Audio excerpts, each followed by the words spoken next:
नमस्कार दोस्तों, मैं हूं अखिलेश। एक बार फिर से स्वागत है आपको हमारा यूट्यूब चैनल पर।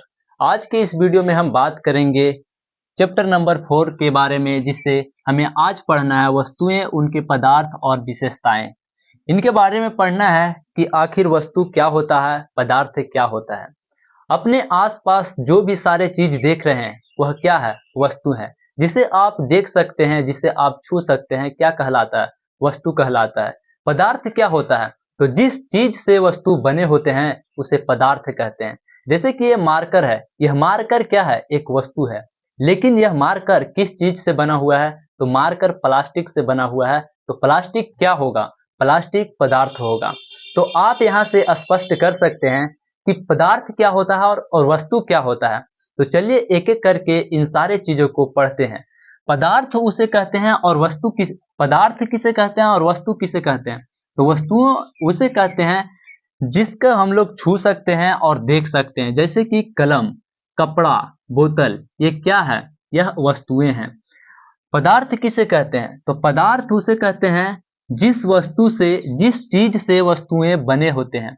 जिस चीज से वस्तुएं बने होते हैं उसे हम लोग क्या कहते हैं? पदार्थ कहते हैं। जैसे कि बोतल है, यह बोतल क्या है? तो बोतल एक वस्तु है। लेकिन यह बोतल किस चीज से बना हुआ है? तो प्लास्टिक से बना हुआ है। यानी प्लास्टिक क्या हुआ? प्लास्टिक एक क्या हुआ? पदार्थ हुआ। मेज, मेज क्या है? एक वस्तु है। लेकिन मेज किस चीज से बना हुआ है? तो लकड़ी से बना हुआ है। तो लकड़ी क्या हुआ? लकड़ी एक पदार्थ है। अगर अभी आपको समझ में नहीं आया कि वस्तुएं क्या होते हैं और पदार्थ क्या होता है, इनका अंतर स्पष्ट नहीं हुआ आपके मन में, तो आगे पढ़ेंगे हम लोग कि कौन सा पदार्थ से कौन सा वस्तु बनता है। तो यहाँ आपको दोनों में अंतर क्लियर हो जाएगा। तो चलिए आखिर पढ़ते हैं इनके बारे में। जैसे कि लकड़ी एक पदार्थ है। क्या है? लकड़ी एक पदार्थ है। और लकड़ी से कौन कौन सा वस्तु बनता है? तो लकड़ी से कुर्सी बनता है, मेज बनता है, दरवाजा बनता है। तो ये सारे क्या है? वस्तुएं हैं। लेकिन लकड़ी क्या था? पदार्थ है। प्लास्टिक क्या है? एक पदार्थ है। क्या है? पदार्थ है। और इन पदार्थ से क्या बनता है? बोतल बनता है, खिलौना बनता है, बाल्टी बनता है, इत्यादि। जो भी आप प्लास्टिक से बने चीजें देख रहे हैं वो क्या बनेगा? तो वो प्लास्टिक से बने चीजें, यानी क्या बनेगा? वस्तुएं बनेगा। क्या बनेगा? वस्तुएं बनेगा। तो आपको स्पष्ट अंतर पता चल रहा होगा वस्तुएं क्या होता है और पदार्थ क्या होता है। आगे पढ़ना है धातु। धातु क्या है? धातु एक पदार्थ है। धातु क्या है? एक पदार्थ है। लेकिन धातु से क्या बना है? तांबा, लोहा, एल्युमिनियम। तो ये सब क्या है? ये सब सारे वस्तुएं हैं। क्या है? वस्तुएं हैं। जैसे रबड़, रबड़ क्या है? एक पदार्थ है। और रबड़ से क्या बना है? Tyre, ball. तो ये क्या है? वस्तुएं हैं। ये क्या है? कपड़ा, कपड़ा से क्या बना है? शर्ट बना है, साड़ी बना है, और भी जो चीज बना है, ये सब क्या है? वस्तुएं हैं। लेकिन कपड़ा क्या था? एक पदार्थ था। तो आपको यह अंतर स्पष्ट हो गया होगा कि वस्तुएं क्या होता है और पदार्थ क्या होता है। तो आगे हमें पढ़ना है कि वस्तुओं का वर्गीकरण। जितना भी आपने वस्तुएं और पदार्थ देखे हैं, सभी का गुण अलग अलग होता है और सभी का उपयोग भी अलग अलग होता है। तो वस्तुओं का उपयोग और गुण अलग अलग होता है। इसके लिए उसके गुण के आधार पर वस्तुओं को अलग अलग भागों में बांट दिया गया है। जैसे कि आकार और रूप के आधार पर ठोस, द्रव, गैस में बांट दिया गया है। जैसे कठोरता और मुलायम के आधार पर जैसे बांट दिया गया है। तो जैसे कठोर कौन सा वस्तु होते हैं? तो लोहा, लकड़ी, ये सब क्या होते हैं? कठोर होते हैं।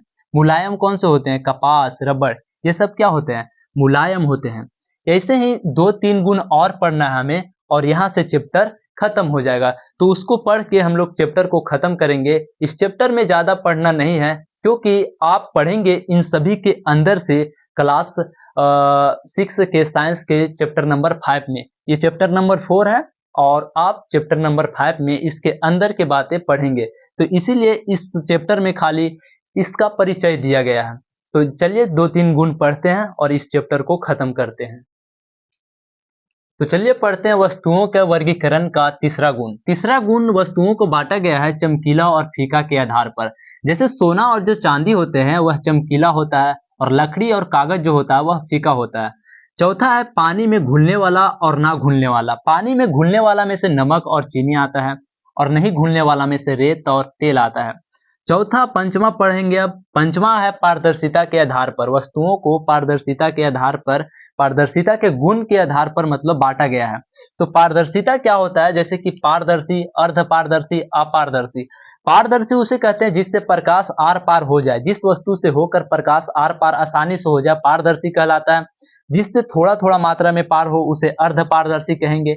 जिससे कुछ भी प्रकाश पार ना हो उसे अपारदर्शी कहेंगे। तो पारदर्शी के आधार पर, जैसे कि कांच एक क्या है, पारदर्शी है।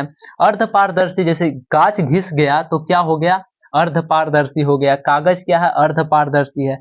अपर अपारदर्शी कुछ ही है। अपारदर्शी क्या है, तो लकड़ी और धातु, ये क्या है, इससे पार नहीं होता प्रकाश, तो अपारदर्शी होता है। तो ये था चौथा चैप्टर। कल पढ़ेंगे पांचवा चैप्टर के बारे में। और पढ़ते रहिए, नोट्स बनाते रहिए। यकीन मानिए आप उन सब से बेहतर करेंगे जो आपको स्कूल में जितना भी टॉपर दिखते हैं, उन सब से आप आगे जाइएगा। पढ़ते रहिए। आप यहाँ से क्वेश्चन अगर नहीं आता है एग्जाम में तो कहीं से नहीं आएगा, क्योंकि ये इतना रिसर्च कर कर पढ़ा रहे हैं, यहीं से आएगा, उम्मीद रखिए और पढ़ाई करते रहिए। अगर आपको विश्वास नहीं होता तो अपने दोस्तों में से इन किसी भी चीज को उठा कर देखिएगा और सवाल पूछिएगा। आप बता देंगे लेकिन आपका दोस्त नहीं बता पाएगा, क्योंकि ये टॉपिक कहाँ से लाया गया है और कहाँ से पढ़ा रहे हैं वो सिर्फ मैं जानता हूँ, और ये हमारा टॉपिक है। आप पढ़ते रहिए और अच्छे से नोट्स बनाते रहिए। आपका ये कंपटीशन में बहुत ज़्यादा काम आने वाला है। मिलते हैं नेक्स्ट वीडियो में। जय हिंद, जय भारत।